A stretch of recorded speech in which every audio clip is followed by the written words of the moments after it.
So our producers want us to read this. What you are about to enjoy or hate is simply three friends talking football and talking out their asses. Opinions mostly is for entertainment purposes only. We may offer great insights into the NFL and perspectives no one else has. Possible side effects do include feelings getting hurt, being offended, and losing respect for one another. What's up, Opinions Mostly? Friends, family, faithful, viewers. Yeah, it's been a long time coming. We got the headbanger over there. You know what it is. We got the start. Nick, Herb, baby, over here. Thank you for joining us if you're watching right now. I know we're very abrasive. Toxic masculinity is the name of the game. Aaron is not here tonight, but me and Aaron did do a Pick'em episode, which Joe will upload at some point. It's been crazy. We've had our own lives. We all live in different area codes, and I'm about to have a baby. Joe's fucking working his ass off. Aaron's also working his ass off, and his cat's kind of dying, but his cat's doing good right now, so respect. We love that. We want to see that. Although I hate cats, I don't want anything to die. And, we are here today to bring you an episode because it's been a long time overdue. So, without further ado, give it up for the one, the only, Joe Special Teams Spollerich. How you doing? Thank you, Nick. How about that? Little Macarena action. Hey, Macarena. Hi. Dun, dun, dun, dun, dun, dun, dun, dun, dun. Anyway, Macarena. I was headbanging there a little too hard, Nick. The headset came off. I muted myself. Wow. All right. Good stuff. Absolutely. Wow, that's solid. Finally back here, getting some consistency back with the shows. I'm dominating the pick'em. I mean, what do we expect? No, you're not. I'm dominating the pick'em, man. This automated accounting process I just created on AI is working fantastically. Taking all of our picks in, giving me a lot of points, so it's pretty good, Nick. You're lying, my guy. You're absolutely lying. There's no way. An automation, man. I dump all of our picks in and coerce the schedule, and then it gives a point. You're lying, right? I think it gives me 2 points and gives you guys 1, though. Yeah, exactly. I'm dominating the points right now, man. And the truth comes out. Do you have anything fun you want to share with us about your personal life? Oh. Well, we're flying to Sacramento tomorrow morning at 7. Be back at home for a week to see some friends and family. Hopefully find some good eateries out there that aren't too busy during the holidays. Definitely won't be going to a Kings game. That team is ass. I am not wasting my money on ass teams, especially when I got a contender like the Denver Nuggets and the Denver Broncos in the city that I live. We'll get to the Broncos later. Yeah, I'm not. What am I? Made of money, spending money on shit that I don't need, like Kings tickets. It's turned into a meme, Nick, where it's like the Kings are so ass that when someone breaks into a car, they're actually leaving the Kings tickets behind, not stealing them. Damn, R.I.P., brother. Down big. Well, that we've been here before. Who's your best player on the Kings team? Kind of subjective. You got DeMar DeRozan on there, multiple time All-Star. Zach LaVine on there, multiple time All-Star. Domantas Sabonis, multiple time All-Star. I'd probably say it's probably gonna be DeMar DeRozan or Zach LaVine, one of those two. Why you guys suck so much then? Well, DeMar DeRozan and Zach LaVine played in Chicago for about 4 years together, and Chicago was mid to ass. Those two players did not work together. So Sacramento had the great idea, like, hey, let's do the Chicago Bulls 2.0 in Sacramento. They signed DeMar in the offseason last year and then traded for LaVine at the trade deadline. They're like, oh, yeah, we can make it work. Also, our coaching is ass. Doug Christie has not been a good head coach. Rotations have been bad. We're going to turn it into the team where we draft good players, but they end up becoming all-stars and great players on other teams. I don't know, say something like Tyrese Halliburton, who was the MVP of the Pacers last season, essentially. I don't know. De'Aaron Fox that's down with the Spurs. We traded him away. Now we're going to trade away a bunch of other young prospects that other people want. And so clearly we don't know what the fuck to do with them because management does not know what they're doing. It starts at the top of ownership. Vivek Ranadive. Don't you get me started. Amen, brother. I need to calm down. Starts at the top of Vivek, and it's complete shite. We are the New York Jets of the NBA.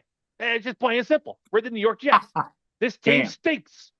R.I.P. Jets. No. Oh, what do you got there, Bubba? I've got the Pliny going. Oh, Yeah, okay, Bubba. that's just Cheers, one of brother. those days. Well, I'm Is that sorry Rogers? Is that the Kings suck. that Rogers on the koozie? 3-time MVP. Oh, so who's the real Aaron Rodgers homer? Is it you or me? Well, fuck you. No, Let it was free. No, I'm just me kidding. guess. You're going to be one of those people that's petitioning to get another street named after a Packer player, right? Obviously. Aaron Rodgers Way, right? Duh. Put him right next to Mike Why McCarthy would we Way. not do that? Huh? Put it right next to Yeah, Mike yeah, McCarthy Way. intersection. Yeah, Just like how their intersection. careers intersected, I mean, you got to respect the man for like what he did. I'm not saying that I What, discredit ayahuasca? him. Oh my God. Yeah, that too. That factors into it, but that's not the point. Yeah, I respect Aaron Rodgers. He's old. we're He's gonna get to the old and ayahuasca later. I got a take on that, but yeah, he's no, grumpy. Oh God. once a Packer, always a Packer, right? And Amen, brother. especially when Amen, you win a brother. Super Bowl with him, and you Amen, didn't have to brother. trade for him, homegrown talent. Well, that's what we do in the Packers. We had like 4 quarterbacks in the last what, like fucking 30 Yeah, years, no, allegedly. Yeah. 35. All right, let's get into it because we got mostly a lot of things to talk about. I think I don't know, give or take. Joe, Something like that. let's recap actually since it's been so long. Week 15 and where we're at with the last week's games. Yeah, go ahead.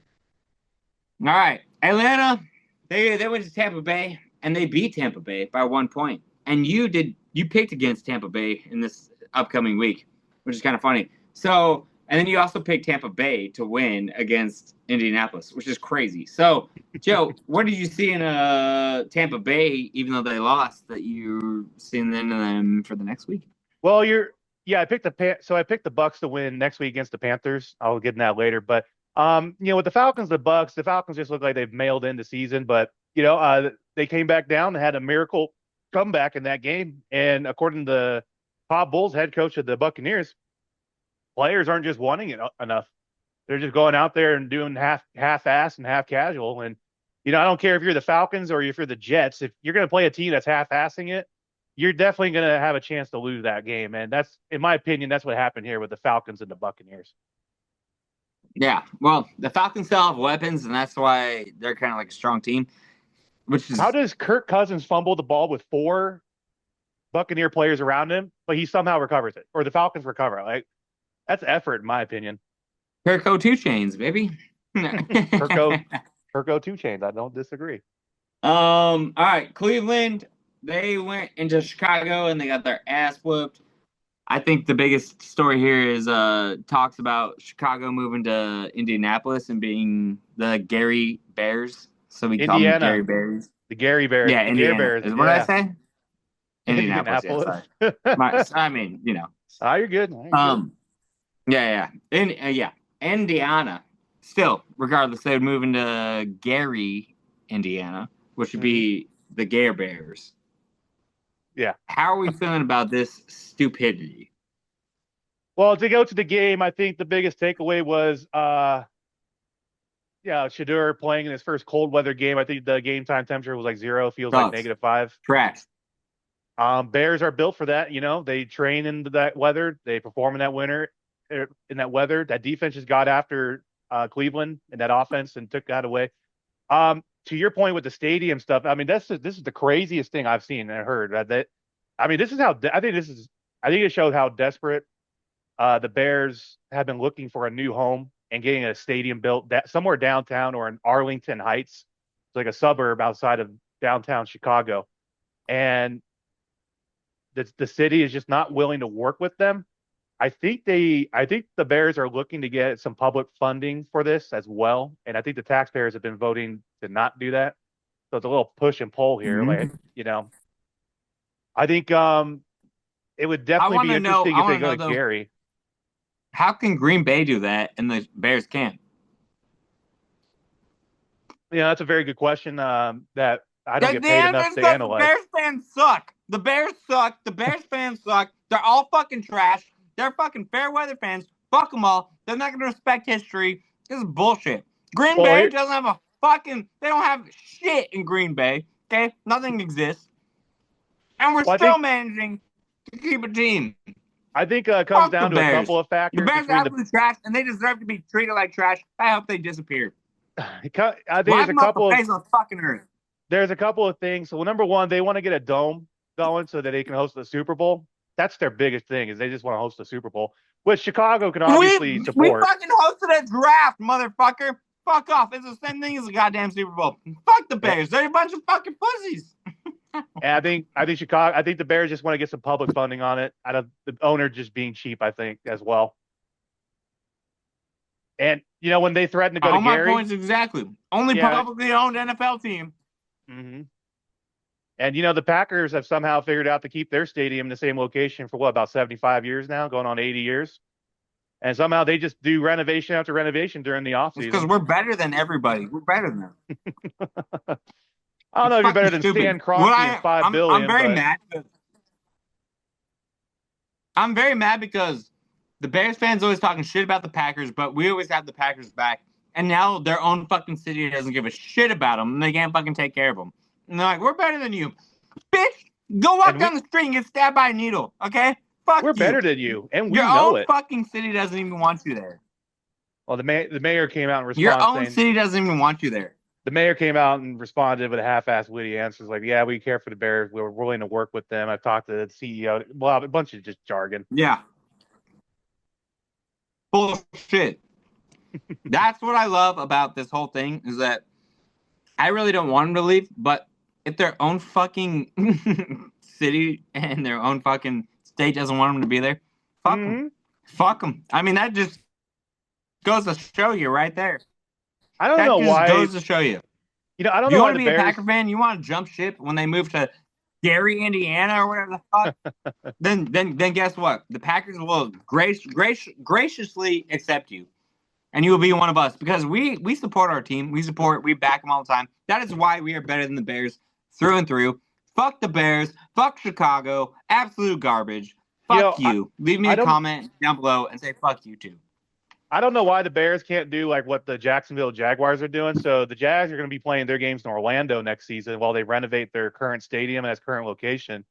But I don't know why the Bears couldn't go play at like someplace like the University of Illinois for a season or two so that they could just renovate or completely tear down and rebuild their stadium, Joe, I'm telling you right now, it's because they don't give a shit. Because nobody likes the Bears. Not even Bears fans like the Bears. All right, move on, Aaron. Moving on. No. This is the best part of the whole fucking night, probably. Is how shitty Bears fans are. How fucking shitty Chicago is. They don't even want their own team there. It's fucking unreal. Hey, there's your rant of the day. Fuck there. The Bears. Huh? There's your rant of the day there. I mean, the rant is true though. Tell me I'm lying. Well, I mean, the Packers technically own the Bears and that real estate, or Aaron Rodgers passed that real estate on to Jordan Love and the Packers. No wonder why they want to move and why the people don't want to support them because they're like, oh fuck this. We're tired of being Green Bay 2.2 or -2, I guess you could say. Green Bay the brother. second. Yeah. All right. Anyways, Baltimore played in Cincinnati. Baltimore swept Cincinnati. Cincinnati sucks. Joe Burrow is absolute garbage because he's been hurt so long. He even got beat by the even shittier, in my opinion, Lamar Jackson.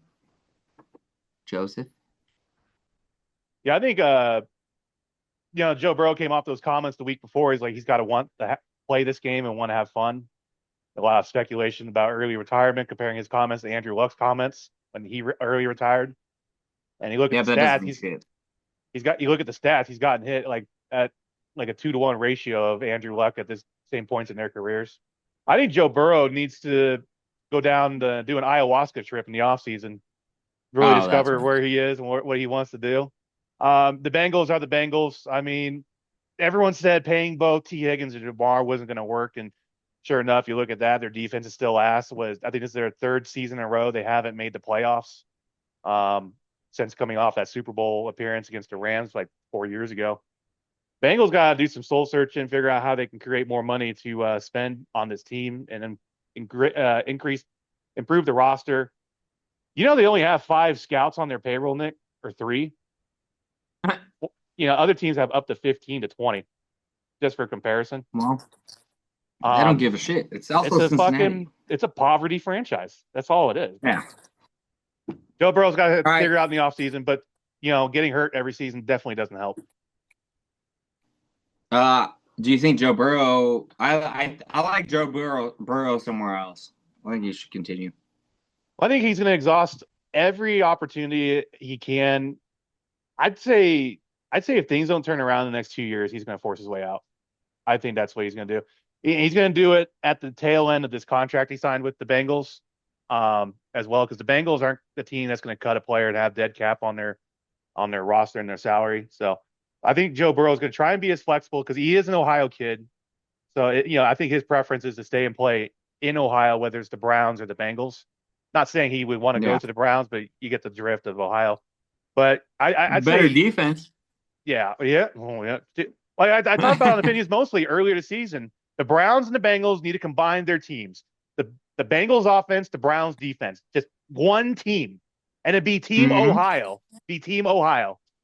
So shit. I mean, they can move to Chicago because there ain't gonna be a fucking team there because Chicago fucking hates the Bears. So why not go? The Chicago Bengals. Fuck it. Chicago Bengals. Good Lord. Yeah, we'll see what or happens. We just call them the Chicago Tigers because, same thing. All right. Okay. Like a total rebrand. Why not? Yeah, rebrand. All right. Yeah.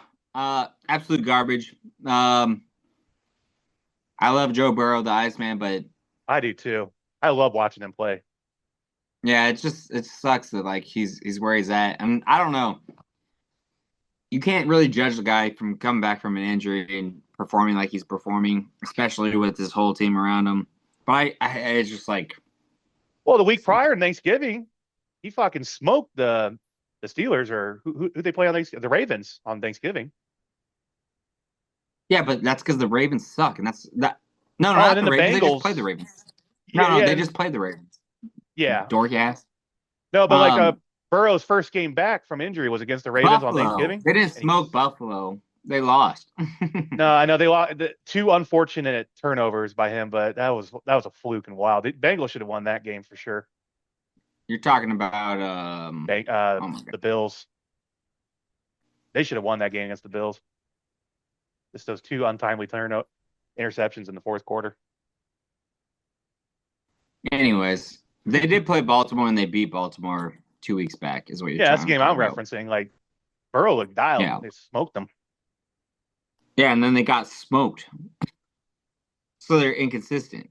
Oh, yeah. 100%. They didn't even put up points. Like, if you don't put up points, you're just irrelevant. Mr. Irrelevant. That's what we should call him. Oh, wait. Oh, already Mr. Irrelevant.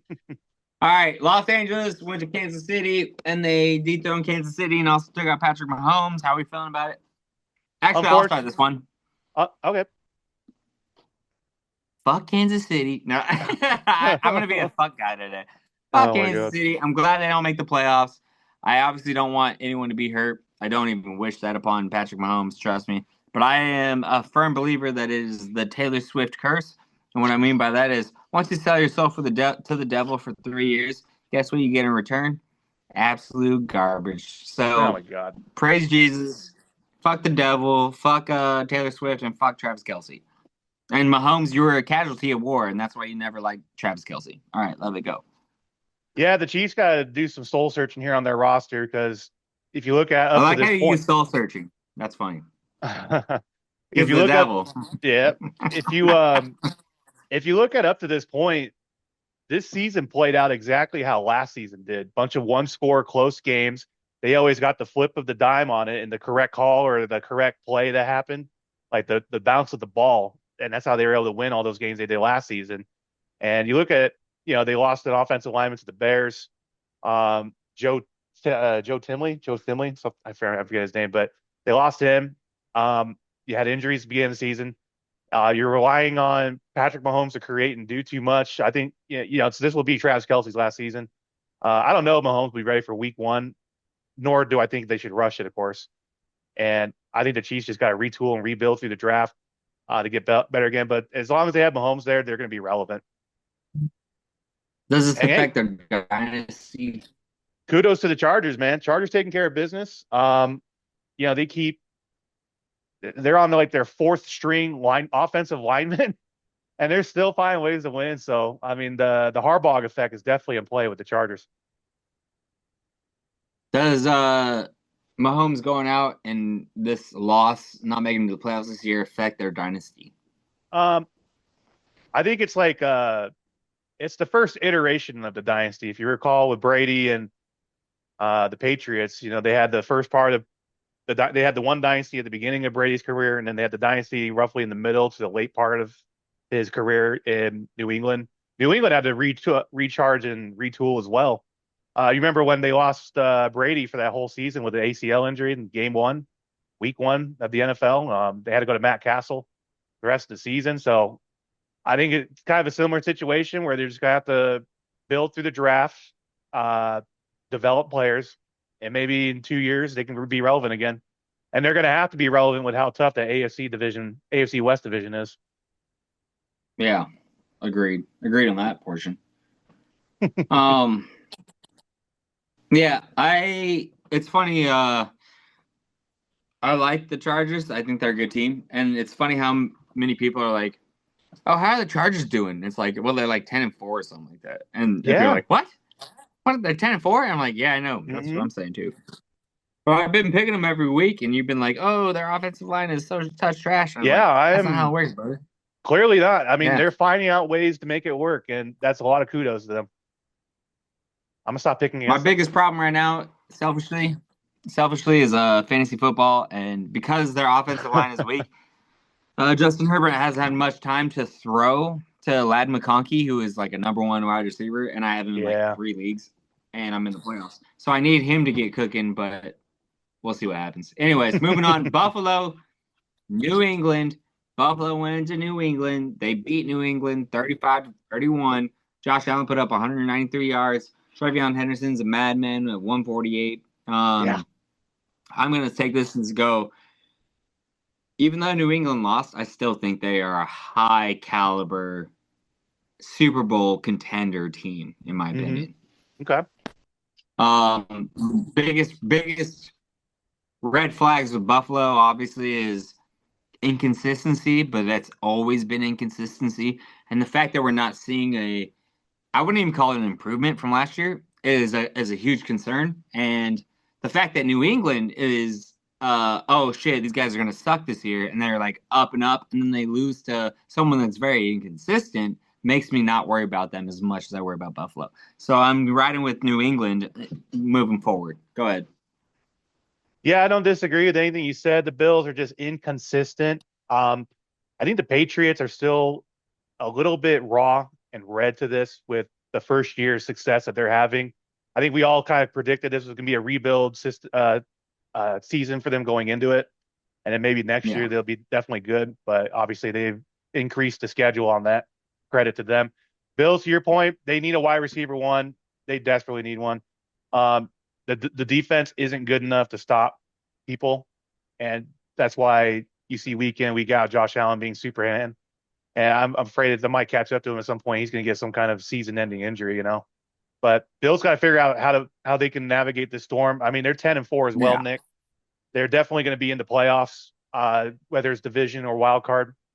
I think this is definitely a year that the Bills could make it all the way, but because of their inconsistencies, it casts doubt for me. So one thing I want to note is everyone was like, "Oh yeah, Patriots' schedule wasn't that bad. That's why they got 10 wins straight." Okay, to win Yeah, 10 games straight in the NFL, every yeah, time we talk about it, it's like, "Well, it's the NFL. You're playing against professionals. Anything can happen," kind of stuff. And we're yeah, usually going in the opposite direction, where it's like, "Oh yeah, well they got 2 wins, but it's the NFL. Anything's possible." And in this case, yeah, they won 10 games straight, and I don't want to discredit them just because they beat. Excuse me, they lost to the Raiders, beat the Dolphins, lost to the Steelers, and then they won 10 straight right here. Panthers, Bills, Saints, Titans, Browns, Falcons, Buccaneers, Jets, Bengals, and Giants. Okay, so hmm anyone that's talking like too much shit about them is definitely out of their mind. I I think mean, I think yeah, we can look at the schedule, but if you look at the schedule, they lost to the Raiders, who are the shittiest team possible, and they also beat the Bills at the beginning of the year. So schedule to me doesn't big mean shit. win. Yeah. I mean, if there's something to be said about the schedule and the opponents, and yeah, people have talked about it on the morning talk shows and sports radio, but at the same time, we also had this team coined as a rebuild year. Like Mike Vrabel had to install the culture in the system, and it was going to take at least a whole year to do. So give them, I give them double credit because they're doing this in what was supposed to be a calculated rebuild year for them. Yeah. I want to shout out to Mike Vrabel because man, that guy got I don't want to say he left on bad terms, but he got kind of like shit on a little bit, in my opinion. Like it was the Titans fucking suck still, okay? The Titans Titans fucked are that up. absolute garbage. It's Titans not let his fault. Titans let go of a good coach. Yeah. Yeah, exactly. They let go of a good coach. So shout out to Mike Vrabel because fuck the haters, dude. I mean, he deserves what he's getting right now, and he's looking Mm-hmm. good. And how good does that feel to be like, all right, Titans, you're building a new stadium. I could have been your head coach and led you to a Super Bowl because these guys are definitely getting damn close to the Super Bowl, if not all the way into it. All right, moving on. Fair. Washington went to New York. They played the Giants. They beat the Giants 29-21. I don't really have shit to say about this, and neither should you, Joe, because who gives a shit? Las Vegas went to Philadelphia, got absolutely fucking demolished 31 Yeah. to 0. No one Yeah. cares. Yeah, fucking Raiders suck. Aaron knows it. New York Jets, they went to Jacksonville. They tried to put up a fight, but did not. Jacksonville won 48-20. Jacksonville is that sleeper team that no one talks about, even though they don't have a sleeper team's record. Shout out Jacksonville. I think you did pick against Jacksonville though in the next week. Am I wrong? I gotta take a look who they play. I don't even know. Let's see here. I think you did. I remember us going, "Oh, what the hell?" Oh, they play the Uh, Broncos. Yeah, oh yeah, that's why. at Yeah, Mile High. you like that big old Bronco dick. And four, Absolute man. garbage. Broncos are gonna lose that game for sure. But Jacksonville's on a hot streak. Trevor Lawrence threw for 330 yards against the Jets defense. Man, tell me about it. Moving on, Arizona went to Houston. Obviously, they got their asses stomped by twice as many points. CJ Stroud, his whole offensive line, his defense. Oh man, they're a secret team in my opinion. Texans 100%. Arizona had hope. Yeah. Arizona had hope with Brissett, but I think it goes to show you that an overall team, including a guy that was the all-star rookie in CJ Stroud, can beat out a veteran in the end of the day. Anything on that? Well, I think the Texans defense really stepped up as well. I mean, without that defense, the Texans I don't think have this record that they have right now and on a hot streak. CJ Stroud is a really good quarterback, and I appreciate everything he's doing for that team. But I think that team right now is leaning on the defense more than Stroud. See, I think that's a misnomer because they've been putting up points every single game. And I think that's flying under the radar. Is like a lot of people are going like, "Oh yeah, it's because of Houston's defense." Yeah, Houston's defense is like one of the best in the fucking league. But let's also look at what they're putting up. They got 40 points, 20 points, 20 points, 23 points, 16 points, 36 points, 18 points, 26 points. We're seeing games this year where it's like less than 17 points scored. Well, I think it's also, I mean, to your point, Jacoby was 22 of 29, 260 yards, 3 touchdowns. And then Nico Collins, 3 catches for 85 yards with a long ball of 57. Yeah, that's a lot. Yeah, but I also, I'm not saying I disagree with you, but look at who they're playing. It's the Cardinals. You know, it's kind of like the Cardinals. You know, and I expect performances from everyone that plays the Cardinals. You know, like this. We saw the Niners did, the Rams did, the Jaguars did. Jaguars did a couple weeks back. Seattle did. Although they competed in that Seattle game, but I'm not taking anything away from you. And to your point, they're scoring points, especially against the Chiefs on Sunday Night Football when we all had concerns that they're going to be able to play in the cold, right? Defense showed up. They were able to score Mhm. points. And like I said, I have nothing negative to say for CJ Stroud. I think he's a great quarterback. He's going to be the quarterback for that team for the next 10 years, assuming he doesn't get hurt, maybe longer. I'm just doing just a standard average 10-year prediction. But yeah, I mean, they're finally getting healthy too. You know, that Nico Collins, solid wide receiver. The running back room leaves more to be wanted, but I'm sure they'll address that in the draft next year. But yeah, I mean, Houston is going good, man. They're hitting their stride, and they're hitting their stride at a very good time. Yeah, I was trying to look this up real quick before I jumped right into it, but I'm blind. I can't see. I can't see right. No, and these are all projections. Yeah, CJ Stroud, he's I guess when I look at it this way, his QBR is 62.2%, which is ninth in the league, which is really good. If you're ninth in the league, that means you're in the top, what, third? So If you're he's got ninth in the 15 league, it touchdowns means and you're in the six. top 10.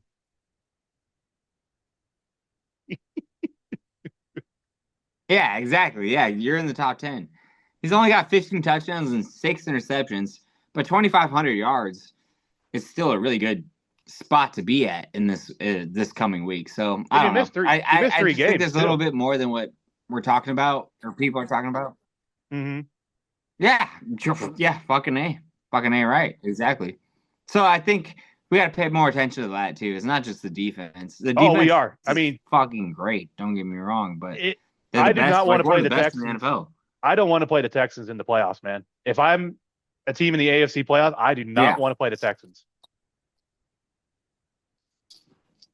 heard. That's a good point. All right, Green Bay went to Denver, lost 34-26.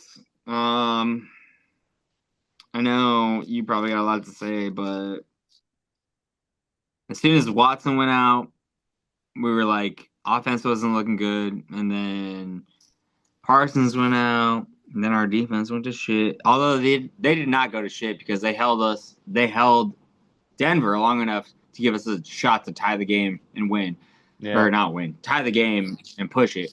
Um, so I think our defense is still really good without Parsons. I don't know what happened when Watson went out, but it's kind of like the whole offense stopped working. Hmm. And in my Hmm. opinion, I know this is like a not common belief right now. Everyone's like, "Oh, Parsons is out. We're done for the Super Bowl." I don't think we're done like on a Super Bowl run. Yeah, it's definitely going to be shittier. Definitely much more tough. Rashawn Gary's going to have to step up. But the biggest turn in that game was the fact that once Christian Watson went out, our offense stopped playing like we've been playing all year. And you can blame that on, oh yeah, Watson's the stretch guy, like he's running on the field, he's stretching, blah, blah, blah, blah, blah, blah. Nobody was clicking after he went out. And everybody was clicking before he went out. And all those players that did not get hurt that were still playing the game were not active after he went out. So it's not a like, oh, it can't be done. It's a fucking step up, stop being discouraged kind of thing. Our offense stopped playing ball. Our defense kept playing. That's the thing. So Defense kept that's you where I in. think Micah Parsons going out is obviously terrible. It's fucking horrible. And yeah, that fucking sucks for us. But I don't think that's our downfall. I think the way that we stop playing offense is our downfall. Yeah, I'm looking at the stats in that game here, and I'm going to take Christian Watson out of that. You have Matthew Golden, three catches for 55 yards, 4 targets total. Jaden Reed, 5 catches, 55 yards, 5 targets total, 6 targets total, excuse me. Romeo Dobbs, 2 catches, 36 yards with 3 targets. Um, I'm seeing the low, and then you get to Christian Watson, he had 5 total targets. So I'm curious, like, are they not getting open quick enough? Is their route running efficient enough? Because I mean, we talked about it. Romeo Dobbs was supposed to be that guy. Matthew Golden was a first round wide receiver draft pick. Jaden Reed's a good utility guy, so I mean, he's going to get what he's going to get. I'm just kind of head scratching with Yeah. the passing game with the Packers here. If you want to talk about them being disheartened and gruntled after Micah Parsons went down, I get it because you're basically seeing your whole season going down to shitter, metaphorically speaking. Um, co Packer owner Ty Yeah. Schmidt on the McAfee show, he was comfortable in saying our Meh. Super Bowl run was done for at least this season, but he's like, I think we can still get to the playoffs and make some noise, which I see that as well too. I think I think the defense just needs to keep playing the way it's playing. Obviously, margin of error is a lot slimmer now with Micah out for the season.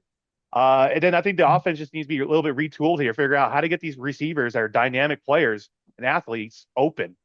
And I think that's something before could figure out, and we'll need to figure that out going in the future. Going into this game, Nick, Not the Packers were 1-7 all time playing at Mile High, or at least in the last 20 years, 30 years. That's why I picked against them was literally just for that stat and specifically. The Denver defense solid. I mean, if you want to say that the Packers receivers weren't doing as good as they normally would because of the Denver defense, I will buy that. Patrick Surtain out there, hard guy. It's basically turning into Reed Island with Surtain. Cortland Sutton had a game, 7 catches, 113 yards, 1 touchdown. Bo Nix efficient. I think he's definitely reinforced everyone's belief in Denver that he is that guy. Um, Broncos look like a potentially dangerous team. I have my reservations on them, but they keep all they do is win, right? I don't know, dude. I don't really believe in the Broncos after what I saw. Even like the what first, let's say half and a half. So like not even half, not 3 quarters. Sorry. Let's say the first 2 quarters and a half. The Packers were destroying them. They looked way better. And then shit happened, and the Packers did not play a mental game. Mm-hmm. I don't want to give credit to the Broncos for that because that had nothing to do with the Broncos. That was a mental thing on our part. So, do I think the Broncos could pull off a Super Bowl run? Absolutely not. Do I think that the Packers could? Yeah, if the Packers could get over a mental block, yeah, of course we could. Broncos are I 12 and think 2, bud. I don't give a shit. I don't think it's going to happen. Bo Nix is actually not that guy. Okay, you pick Bo Nix or Drake May just straight up. Who you picking? Oh, this season, Drake May, 100%. Okay, exactly. So that's exactly why 12 and 2 means absolutely Well, we nothing. could do Dog shit. tomato with every quarterback, No, you no, no. know? I know. No, no, no, no, no, not at all. Bo Nix is the guy that's not going to get the job done. Bo You just Nix or pick. J.J. McCarthy, Nick. You already know, dumbass. That's a dumbass. You what? He's stupid or something? No. Oh, man. I'm just gonna say we outrushed them. Really, we outreceived them. I mean, until Watson went down, we had a better game all around. Fucking Jordan Love, 24-40. Yeah, Bo Nix, 23-34. But I don't know. I just don't believe in Denver at all. I have no faith in Denver. 12 and 2 is 12 and 2, Fuck though. Denver. Fuck the Broncos. Yeah, that doesn't. I don't give a shit about records. Don't read stats. Stats mean absolutely nothing. They mean nothing. They're complete dog shit. Oh, man.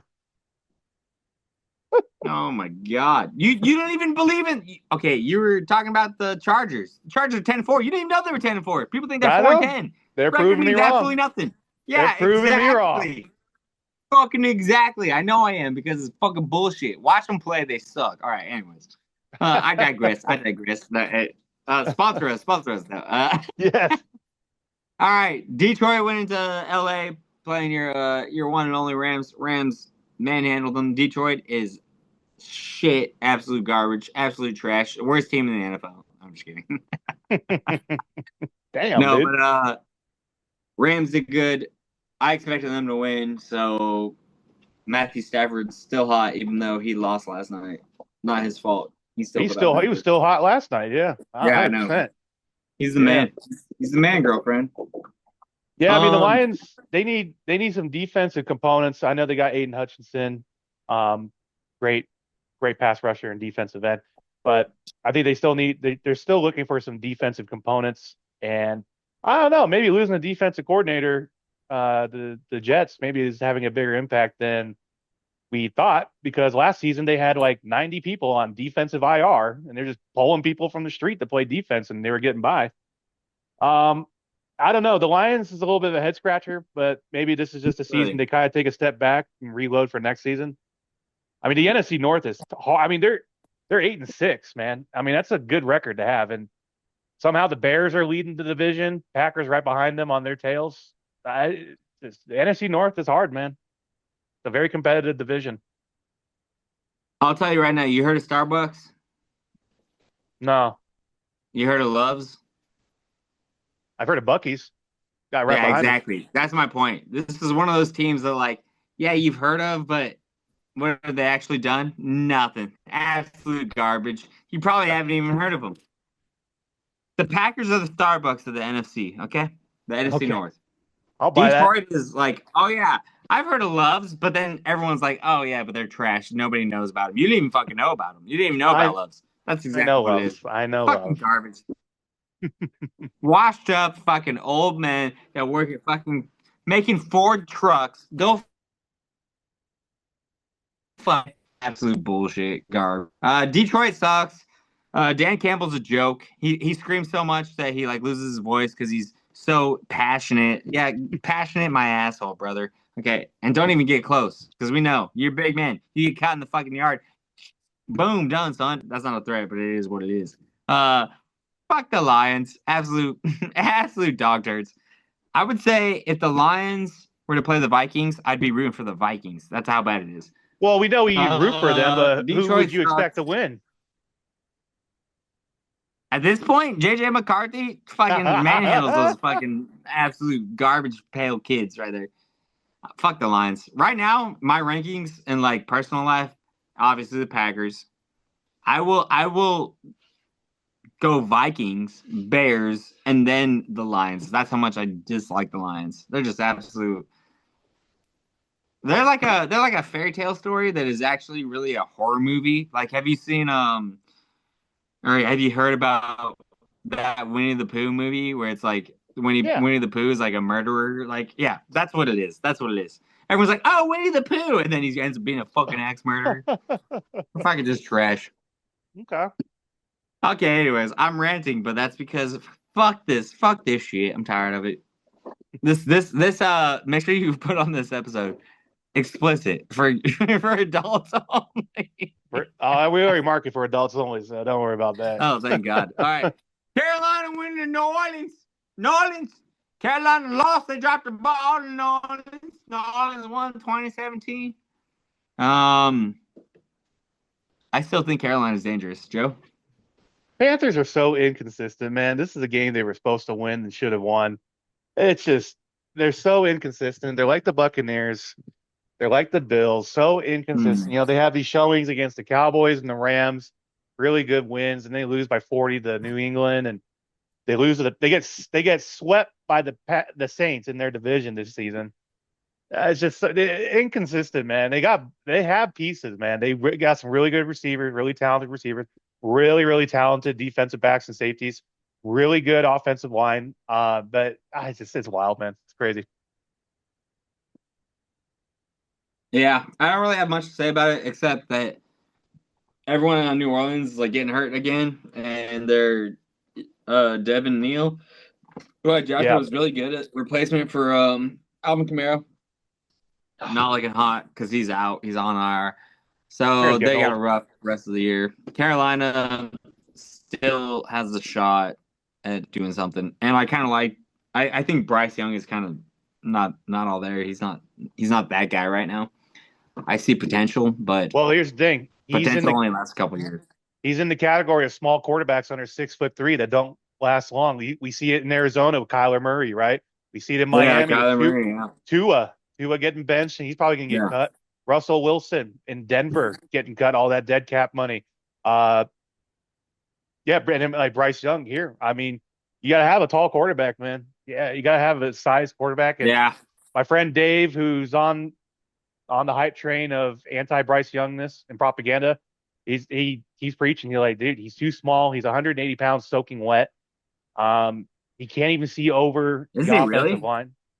Yeah, he's light as shit. He's got a very light frame. I mean, I didn't know he was that little. he's got athleticism, he's got the brains, but he just doesn't have that quarterback size. And yeah, that's the big issue here. Like I say, he falls in Well, that category of quarterback that's too short to play, and all these teams are finally giving up on him.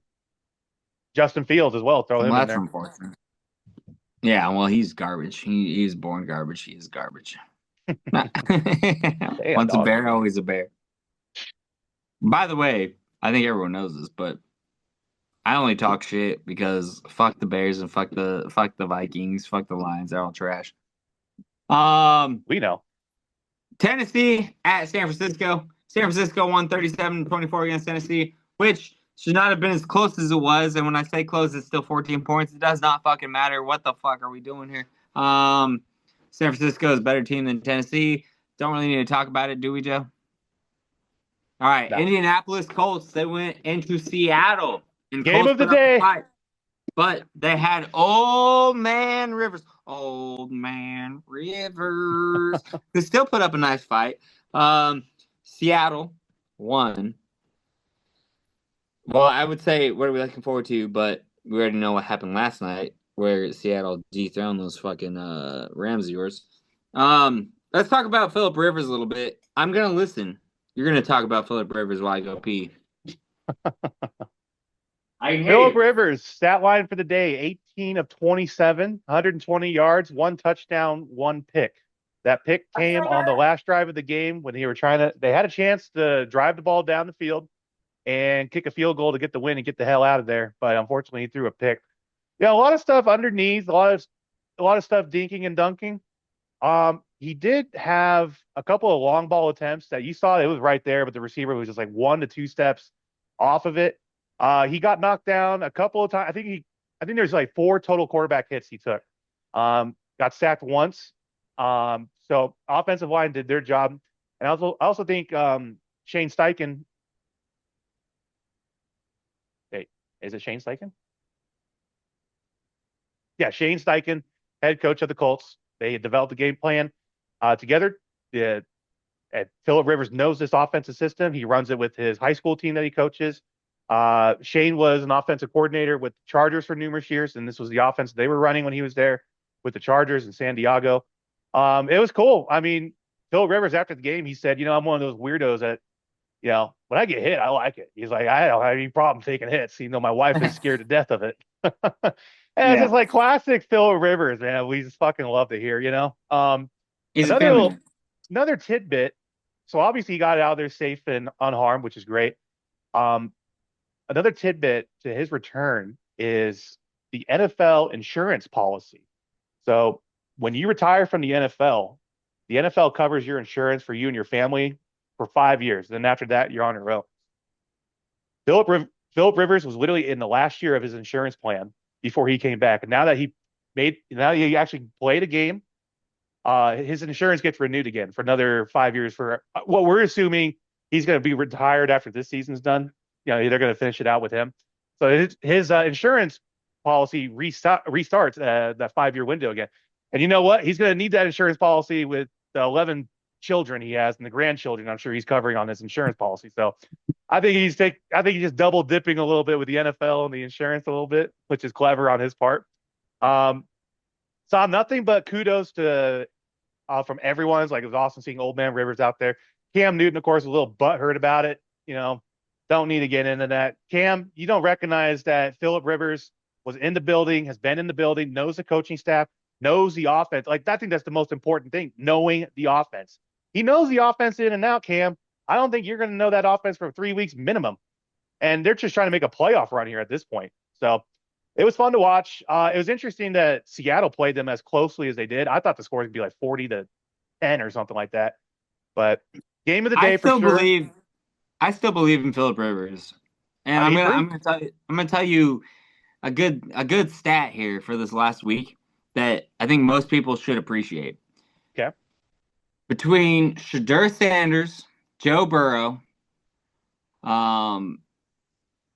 who's the Raiders quarterback, Geno, and Philip Rivers, who threw a touchdown? Philip Rivers. Philip Rivers. All 4 of those guys, only Philip Rivers is the one to throw a touchdown. Okay. You're telling me if you can do that at age whatever the fuck, 40, fucking he's old as shit. He's the only guy out of all those guys I just named that threw a touchdown this weekend. Yeah, so I'm not discrediting anything you're saying. What are you talking about? What are you Oh talking yeah. about? Don't even. Well, I was listening to Drew Bledsoe on with Colin, and Colin was asking what he thought about Philip Rivers, and he's like, when you're our age as quarterbacks in your 40s and 50s, you can still sling it. Like it's not an issue with the slinging. It's like taking the hits when the pressure comes in, being able to move. And he's like, it's a lot. It's a lot different taking a hit at the age of 45 than 28 when you're young and in the league. So that that's what Drew Bledsoe brought up. He's like, it's not necessarily that you can't throw it and sling it. If you're Peyton Manning, you definitely can't. And Drew Brees, like they definitely threw their arms out for good. But he's like, for the most part, yeah, we can just throw an out route, no problem. Boom, sling it right there. But he's like, the problem is taking the hits. And when I was thinking about that and processing it, my stupid ass brain, I was like, yeah, that makes sense actually. I And mean, yeah, it you're makes right. sense, yeah, but he's still the only one that threw a fucking touchdown out of those four guys, He did. which And he was which playing against a speaks, formidable defense as well with Seattle. yeah, which speaks to like his ability still as like a leader and a play caller. I know everyone's just like discredit. I That's what I don't like about it is everyone's just like discrediting him as like an old man and all this stuff, and like, oh yeah, like they're done, blah blah blah. I think the man still has fight, or else he wouldn't come back. He's not just doing this Oh, just to like, 100%. He has still got the fire in the fight. And you know what? I bet you, you know, I'm not saying he's as athletic as he was in his like 20s, but I bet you he was still, lifting, working out, yeah, running, staying in relatively good shape at age 45, as good as you potentially can. And I think they were looking at that. And here's the other thing is something else that someone pointed out when I was watching. They're like, you look at these unmobile quarterbacks. So you look at like Stafford, for example, Tom Brady in his later years, and Philip Rivers. All these quarterbacks are not mobile quarterbacks, and they can still get the job done if the protection is yeah, there and the yeah, receivers can get open. Brett Favre in his 40s when he was playing with the yeah. Vikings. Let me let Um, me let me put something else to you. The mental game is more or less what I'm talking about here. Is like mhm. mentally, he should be defeated or whatever to retire and then like come back and like do all this stuff and still be able to pull off as much as he did, even though they didn't win, is huge. So the mental game to me is his strongest win point. He's been there, he's done that. He's coming back in where like, yeah, maybe his body's not the same or whatever, but mentally he can win games. Mentally he can win games. And I think Oh, that's what mentally, football really is.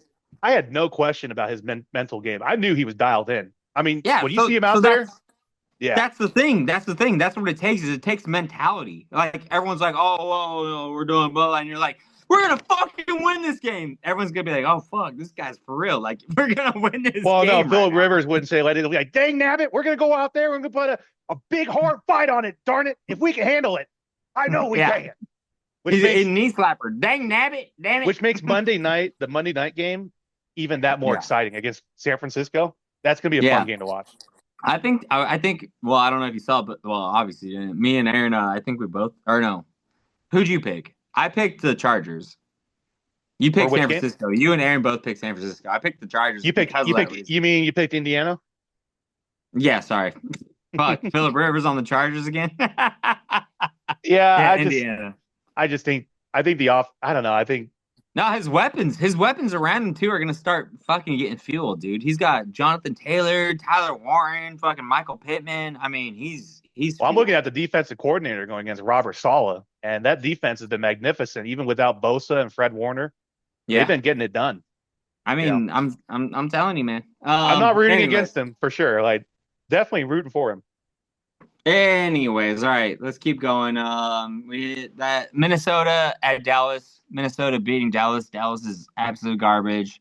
Um, Straight overrated team. It's our year, my asshole, like every year. I think it's time that Jerry Jones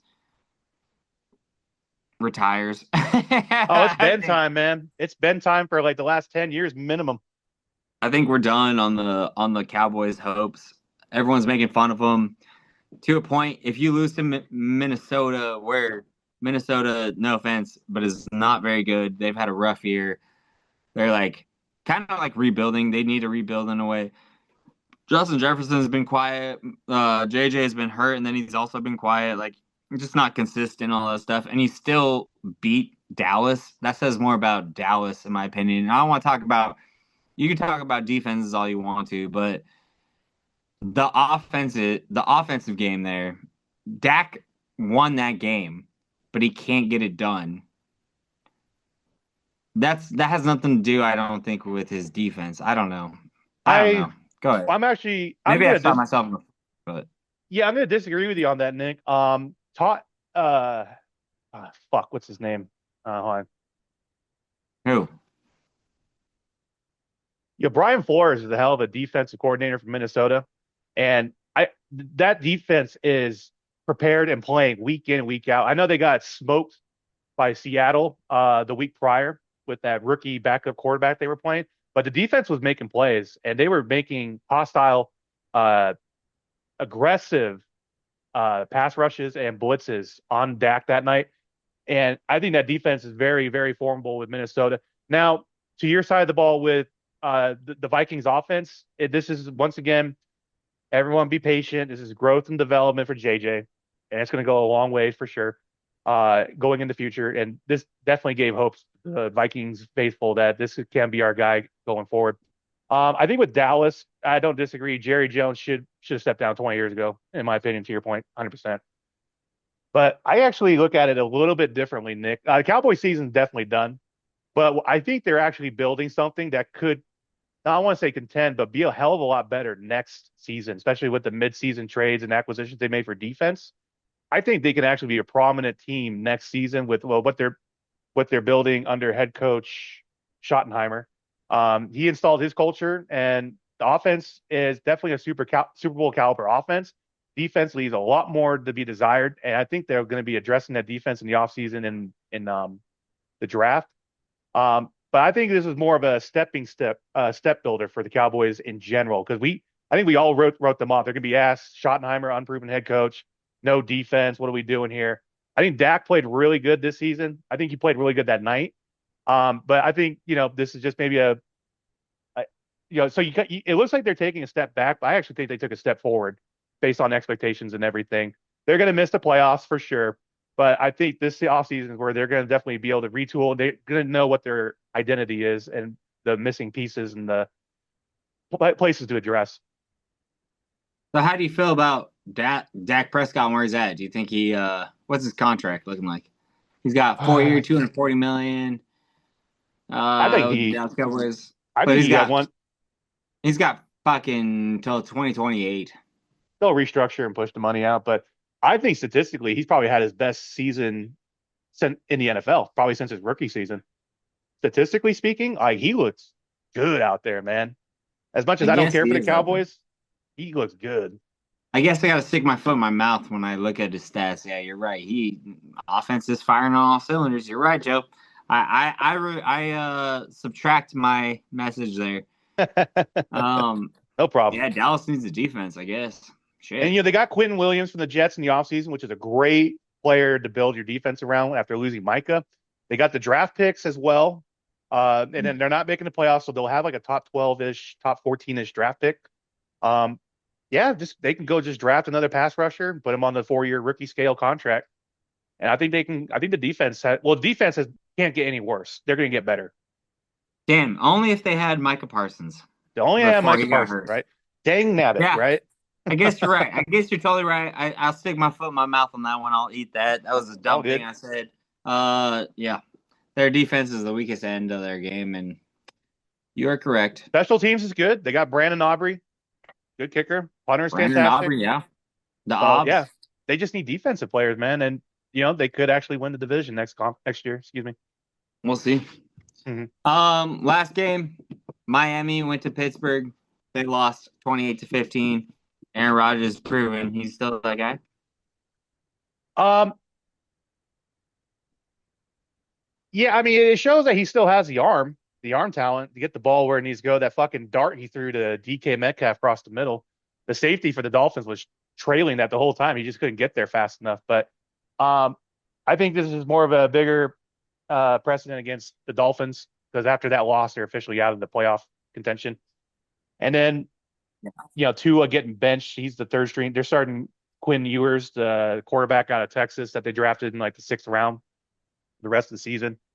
I don't know if you saw this, Nick, but after the game, Tua was on the field, joking it up, talking shop with Jalen Ramsey. Obviously, they're really good friends and shit. And you see Tua just laughing and like roll on the floor laughing at what Jalen was telling him. And he was the last player off the field for both teams. Like that is just not a good look for your franchise quarterback that you're paying $45 million a year to. And he's just talking it up and talking it up with the opposing player on the road, and you're going to be the last player off the field. That's just not a good look, man. I mean, to me, I mean, he says, "Hey, I want to be on the field more. I'm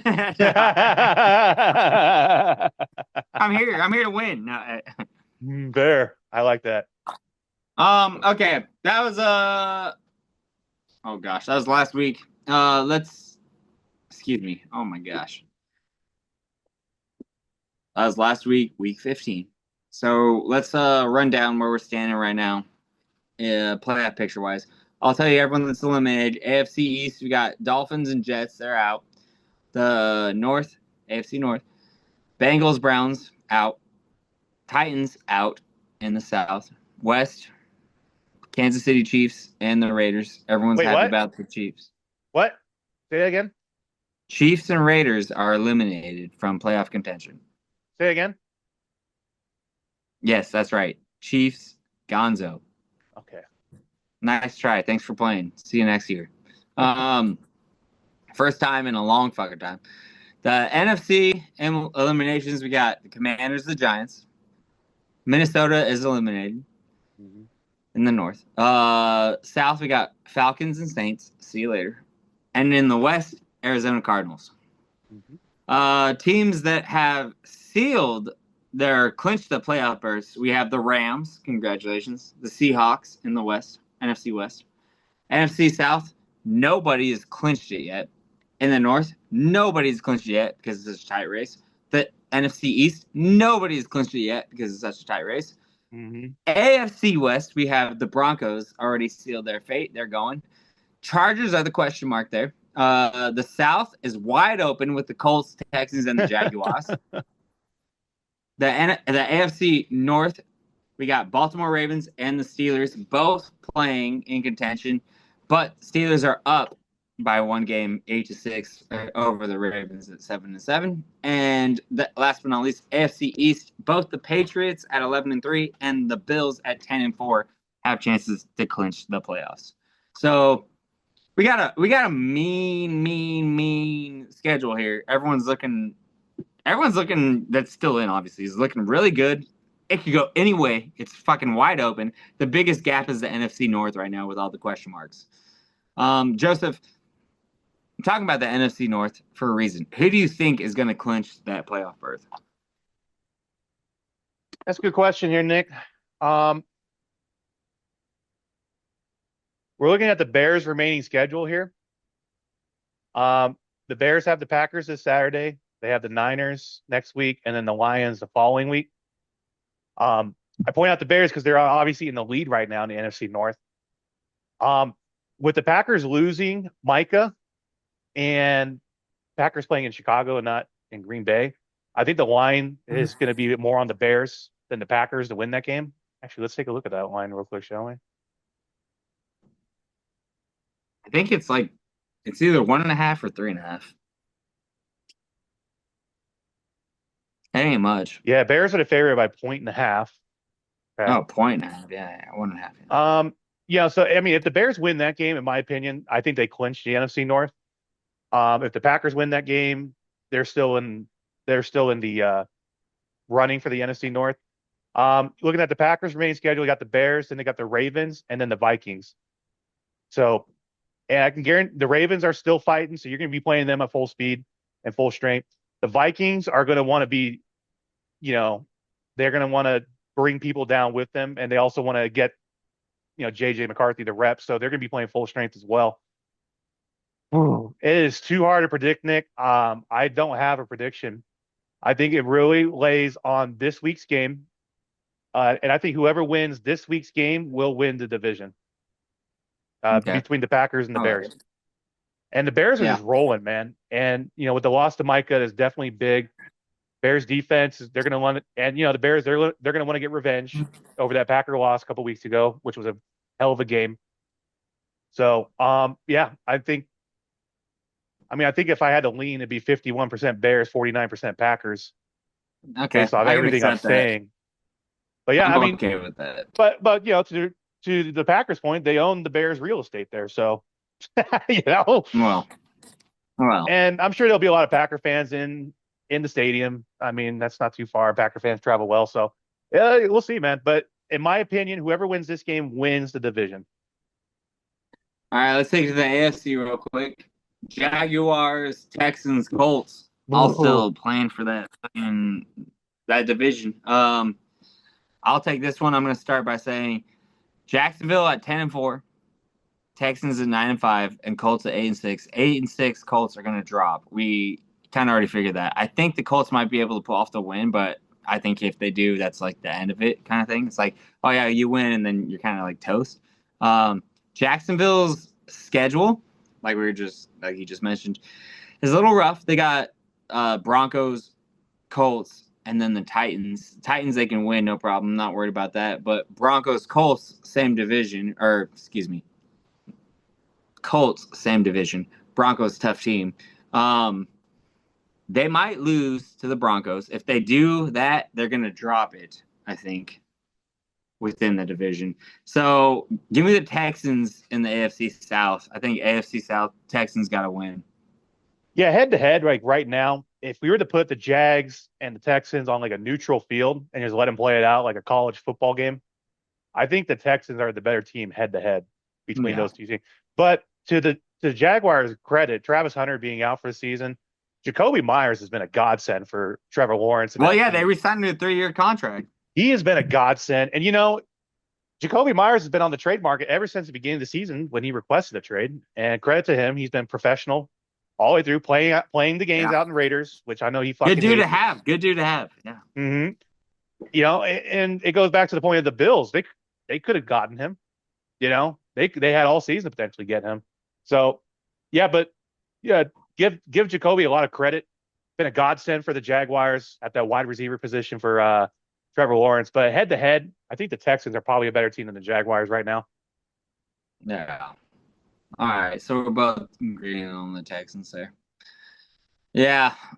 Um, the Texans do also, just so we know, they face the Raiders, then the Chargers, which we're still like, yeah, 10-4, but are they really? And then the Colts. So it's a fun game. It's a fun season. Interesting Never last know what's three gonna weeks. happen, you know? Yeah, interesting last 3 weeks for these teams. Very Yeah. tight playoff races. All right, Joe, let's shift gears real quick. Give me a college football recap because I know we're getting right now into the bowl season. Where we got on the bowls? All right. Well, very first thing to get off our chest here. Lane Kiffin finally made a coaching decision. Lane Kiffin is officially the head coach of the LSU Tigers. He made the decision after the Egg Bowl between Ole Miss and Mississippi State. Um, and this is just part of the bigger problem with college football is these teams that need coaches, they go and get them right before the college football playoffs. Like Ole Miss doesn't even have a head coach for the playoffs, and they're in the playoffs. They're relying on their assistant coach to coach them in, but it's part of the bigger problem. I can do a whole 90-minute episode on it. The other big coaching news is Sharon Moore, the head coach of the Michigan Wolverines, was fired with cause. He was having a inappropriate relationship with someone on the staff. He got arrested for it. Well, not arrested for that. He got arrested for like home invasion, assault. He threatened to kill himself. There's a whole wild thing. Yeah. Michigan's looking for their coach, which rumor is that they're looking to maybe try and get the coach from Alabama. Let's see here. Which is gosh, I should know him. Kalen DeBoer. There's a lot of speculation that Kalen, if he loses in the playoffs with Alabama, he'll just go to Michigan and coach there. We do have the college football playoff happening and the final schedule in the bracket here. I'll pull it up here.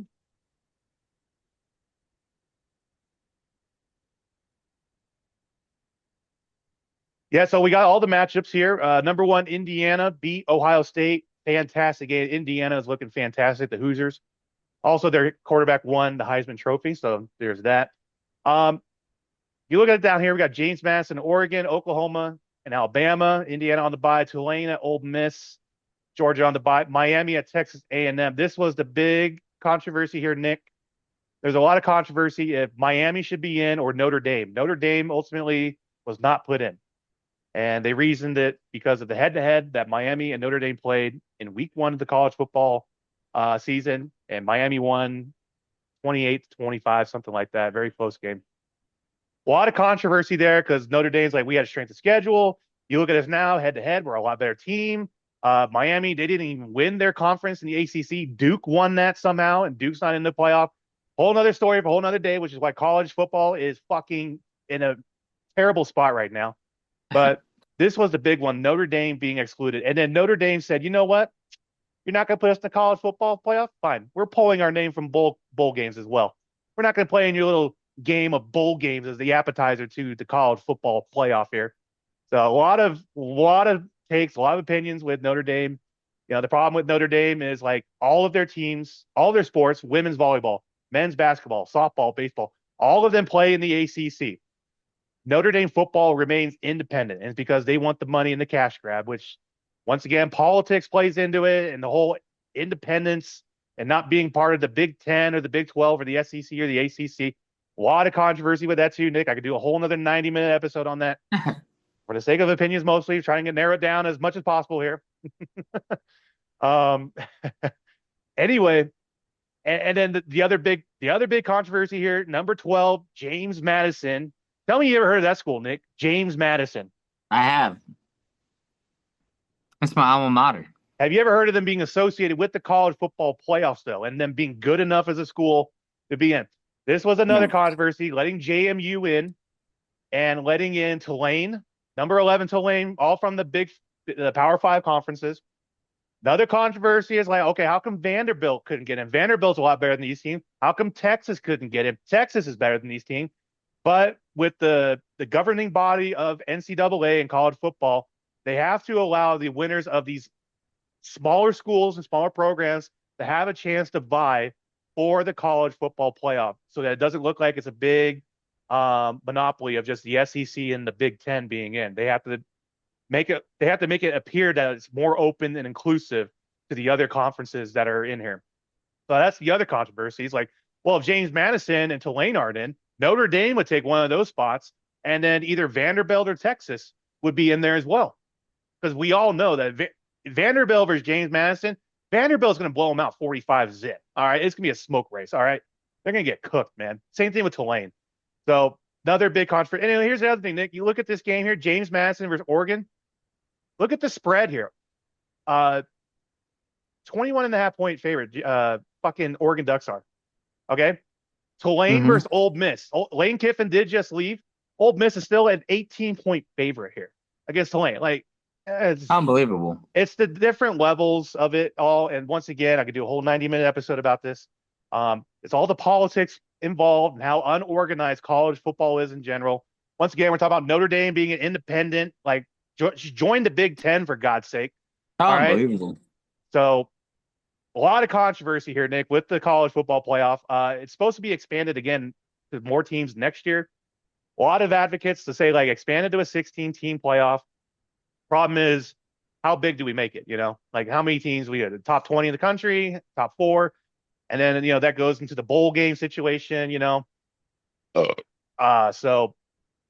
lot of moving parts here, Nick. Alabama versus Oklahoma is going on as we speak on ESPN. And as you can see, Oklahoma's up 10-zip, 11 minutes. I told you Oklahoma's defense is going to shut them down. You did say that, didn't you? So, like I said, just a lot of controversy, a lot of politics at play here with college football. But we're getting to the thick of it here. We're finally in the playoff season, in the bowl season. There's a couple of notable bowl games, I guess. There's so many bowl games that it's hard to keep track. Like they had the Xbox bowl game last night with Master Chief from Halo participating in, which was wild. So dumb. Yeah, the Xbox bowl right here, Arkansas, Missouri State. But So dumb. In my opinion, there's going to be a couple of good bowl games. I think Texas versus Michigan will be a good one. Oh yeah, and then on that note, Arch Manning announced he will be going back to Texas for another year. And that makes sense because he didn't do what he was supposed to do, win the national championship for Texas. So, but I think that's all. I think I spewed enough college football politics and information with you for this particular episode with everything that's been going on the last couple of weeks, the coaching changes, the playoff seeding, the Notre Dame controversy, the Tulane and James Madison controversy, all that shit. So there you go. I got a drink. Amen, brother. Job well done. We got in store for us this week, Nick, for your Shark Chomp. Shit, you want to do Shark Chomp right now? I got one thing to say before we wrap this bad boy up with the Shark Chomp. Shout out Myles Garrett, probably one of the best, probably better than Aaron Donald. I mean, he is the GOAT. Hey, you watch your mouth there. You watch your mouth. So Myles Garrett needs 1.5 sacks. Yeah. To surpass the record that is shared by Michael Strahan and TJ Watt. And obviously he's got to do it. I mean, he's got 3 games left to do it. So Myles Garrett, shout out to you, my man. 21.5 sacks, absolute beast. You want to be a Packer one day? We'll take you. No problem. You are one of us. He's from Texas, though. He's from Texas, just so you know. That's fine. That's fine. I'm from Texas. So is Matthew Golden. I'm from Texas. Bitch, I'm from Texas. Shout out to Big X Plug. All right. Let's wrap this up with the Shark Chomp Bet of the Week. Hot and cold. That's why I haven't done it, you know. I did hit big the other day. It was like 2 weeks ago. Devontae Adams on the first touchdown scored, and your boy Achane on the first touchdown scored. Won $260 on a $10 bet. Woo, but I love that money. The Shark Chomp is going to be the Packers money line. Okay, the Packers are going to win against the Bears. We're going to pull it off. How we're going to do it, I don't know, but we are going to do it because the faith is strong. And then Vegas is going to, the Vegas Raiders, they're going to they're going to lose, but within 14.5 points. So I'm taking Vegas within 14.5 and the Packers money line. $5 bet's going to pay $18.74. So the Raiders cover. Gotcha. All right. Yeah, easy money. Okay. Easy money. It's called the trap game. All right. Love to see it, Joe. Anyways, all right, guys. If you watched this far, thanks for watching. We are opinions mostly. We talk football. We know what we're talking about half the time. That is why it is opinions mostly. Like, comment, subscribe, share with a friend. Also, shameless plug. If you're on Whatnot and you like sports cards, look up Holy Cow Breaks. Holy Cow Breaks right now they're huge. They're huge, unlike anything we've ever seen. They're fantastic. Absolutely huge.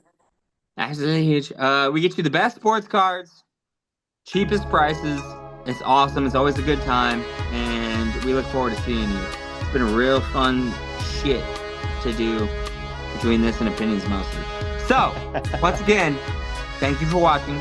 Like, comment, subscribe. Merry Christmas, Happy Holidays, whatever you celebrate. Joseph, safe travels, dude. We'll see you next week, right? Yes, sir. Back at it, man. The show goes on. The show goes on, baby. Until next time, we'll see y'all later.